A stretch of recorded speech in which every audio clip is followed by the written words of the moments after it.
तारखेला या ठिकाणी धम्मपरिषद होणार आहे. तर या धम्मपरिषदेची कशा प्रकारे तयारी चालू आहे आणि काय नियोजन आहे, कोण कोण उपस्थित राहणार, त्यामध्ये थोडक्याबद्दल आपण त्याची माहिती द्यावी.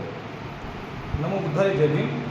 मी रमेश राघोजी कोपरे, भारतीय बौद्ध महासभा शहर शाखा नांदेड उत्तरचा सरचिटणीस असून माता रमाई आंबेडकर बुद्ध विहार सहयोगनगर नांदेड या ठिकाणी आदरणीय डॉक्टर भीमरावजी आंबेडकर साहेब यांच्या मार्गदर्शनाखाली धम्मपरिषदेचं आयोजन करण्यात आलेलं आहे.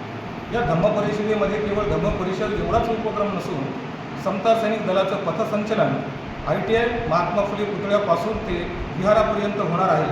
आणि या संचलनामध्ये नांदेड शहरामधील आणि जिल्ह्यामधील सर्व समता सैनिक दलाचे जे जवान आहेत ते देखील मोठ्या संख्येने उपस्थित राहणार आहेत.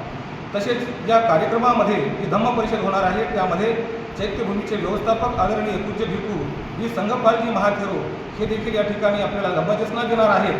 तसेच भारतीय बौद्ध महासभेचे जे केंद्रीय आणि वरिष्ठ पदाधिकारी आहेत जसे की ॲडव्होकेट S.K. भंडारे साहेब आणि आदरणीय डॉक्टर राजारामजी बडगे सर, तसेच आदरणीय UG बोराडे साहेब आणि माजी न्यायमूर्ती यशवंतजी चावरे साहेब हे देखील एक विविध विषय घेऊन ते आपल्याला या ठिकाणी मार्गदर्शन करणार आहेत. अशा स्वरूपानं या बौद्ध धम्म परिषदेचं आयोजन नाविन्यपूर्ण पद्धतीनं या सहयोगनगरमधील माता रमाई आंबेडकर बुद्ध विहार सहयोगनगर नांदेड या ठिकाणी येत्या 4 एप्रिल 2026 रोजी करण्यात आलेला आहे.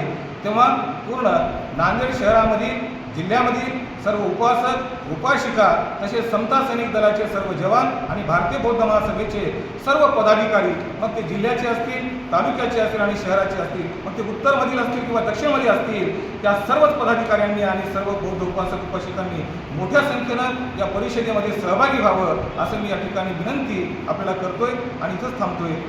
नमो बुद्धाय जय भीम.